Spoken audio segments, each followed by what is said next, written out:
औरंगजेब की कब्र को लेकर देश भर में विवाद चल रहा है। हमारे साथ बात करने के लिए पूर्व मंत्री और भाजपा के नेता सुनील भराला जी मौजूद हैं। सुनील जी, औरंगजेब की कब्र को लेकर विवाद है, आप किस तरह से इस पूरे मामला को देख रहे हैं? देखिए, औरंगजेब बहुत क्रूर व्यक्ति थे। औरंगजेब ने भारत में बहुत सारी बहनाओं को, बहुत सारे हमारे जो पुरुष महापुरुष थे, संत थे, साधु थे, घोर अत्याचार उसने किया था।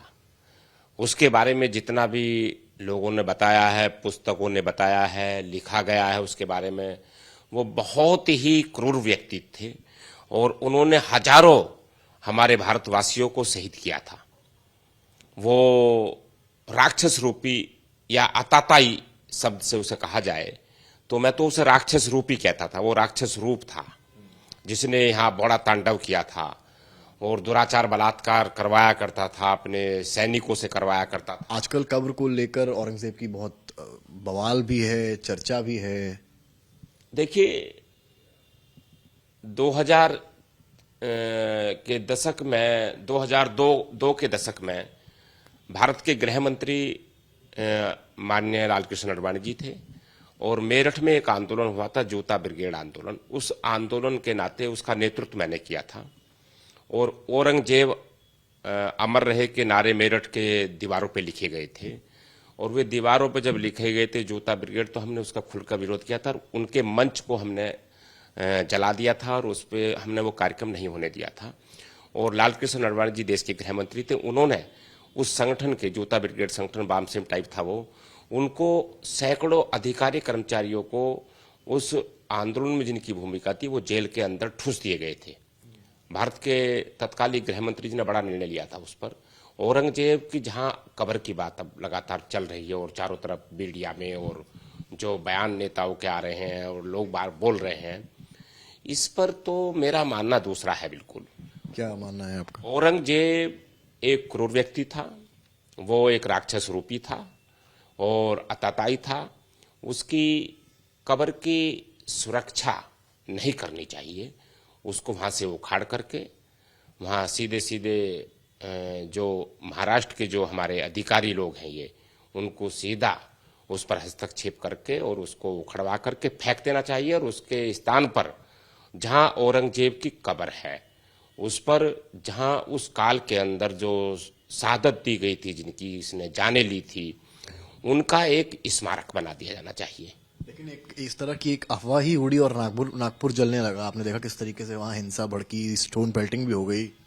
ये षड्यंत्र है और इस षड्यंत्र को रचने का कुचक्र चला जा रहा है देश के अंदर और वो फैलाया जा रहा है वहां से। और नागपुर में जिस प्रकार की ये घटना थी वो बहुत दुखद थी। हमारे वहाँ के मुख्यमंत्री श्री देवेंद्र फडणवीस ने उसको संज्ञान लिया है और उस पर कठोर कार्रवाई लगता है कि आप जिस तरह से कह रहे हैं कि कब्र को उखाड़ने की बात, ऐसा अगर किया भी जाता है तो धार्मिक उन्माद पैदा होगा, हिंसा भड़क सकती है। अगर भारत के अंदर, भारतवर्ष के अंदर अगर इस विचारधारा के लोग हैं और औरंगजेब जैसे राक्षस रूपी और क्रूर व्यक्ति की हिमायत करने वाले लोग हैं, तो उन लोगों पर भी निश्चित रूप से रासुका लगानी चाहिए।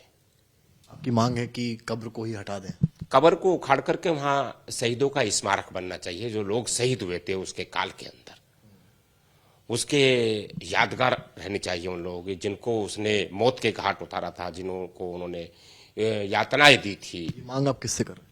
मैं ये वहाँ के मुख्यमंत्री देवेंद्र फडणवीस से मेरी मांग है। ये देवेंद्र फडणवीस को वहाँ निर्णय लेना चाहिए इस पर और ये निश्चित रूप से इस पर निर्णय लेकर के और बाकायदे उस पर एक्शन लेना चाहिए। तो सुरक्षा की जा रही है ना उस एरिया की, जहां ऐसा करने का कोई मतलब नहीं है।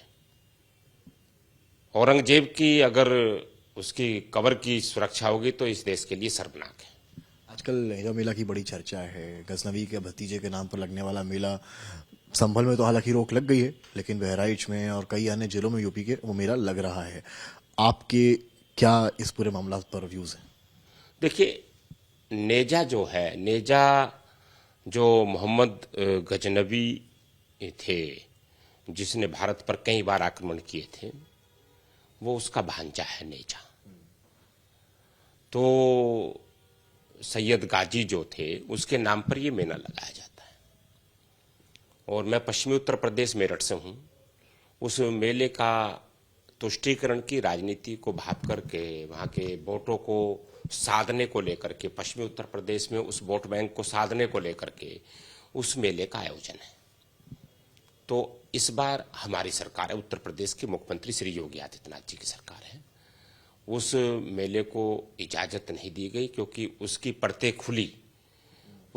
खुली नहीं थी। विगत 7-8 वर्षों से जब से हमारी सरकार आई थी, लेकिन जब उसकी पूरी परतें खुली तो ये मेला क्यों लगाया जाता है, मेले का इस व्यक्ति के नाम से, ये व्यक्ति है कौन, तो जानकारी ये प्राप्त हुई। जो नेजा है यानी कि सैयद गाजी जो है वो मोहम्मद गजनवी का भांजा है और उसने हमारे सारनाथ से लेकर के तमाम उसने हिंदुओं पर आक्रमण किए, भारतवर्ष के मंदिरों पर आक्रमण किए।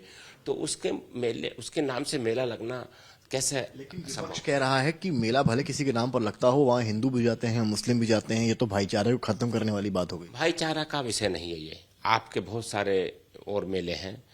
हम भाईचारे की अगर बात करते हैं तो हम जब रोजे होते हैं या ईद होती है उसमें भाईचारा हम निभाते हैं। ऐसे क्रूर व्यक्ति जिसका मोहम्मद गजनवी जैसे उसके भांजे, उससे जुड़े परिवार के लोगों के नाम से मेले लगने अगर प्रारंभ हुए इस देश के अंदर, तो वो भाईचारा नहीं है।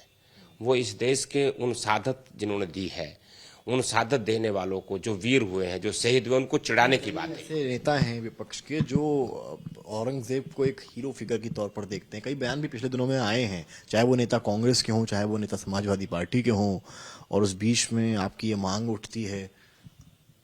देखिए, मैं उन तथाकथित जो तुष्टीकरण की राजनीति करने वाले नेता हैं, मैं उनको चेतावनी देता हूं इस बात की कि वो तुलना किससे करते हैं, किसकी कर दें। अभी आपने देखा होगा विगत दिनों एक कांग्रेस की नेता है मध्य प्रदेश में, उसने भगवान परशुराम जी से औरंगजेब की तुलना की। तो ये वोटों के लिए कहां तक जा सकते हैं? ये इस तुष्टीकरण की राजनीति की अति पराकाष्ठा कहां तक कर सकते हैं, ये उदाहरण है। बहुत शुक्रिया। हमारे साथ सुनील भराला, और आपने सुना किस तरीके से उन्होंने कहा कि मांग रखी है कि कब्र को ही हटा दें। ये मांग इन्होंने महाराष्ट्र सरकार से रखी है। कैमरामैन संदीप दुबे के साथ समर्थ श्रीवास्तव, लखनऊ, आज तक।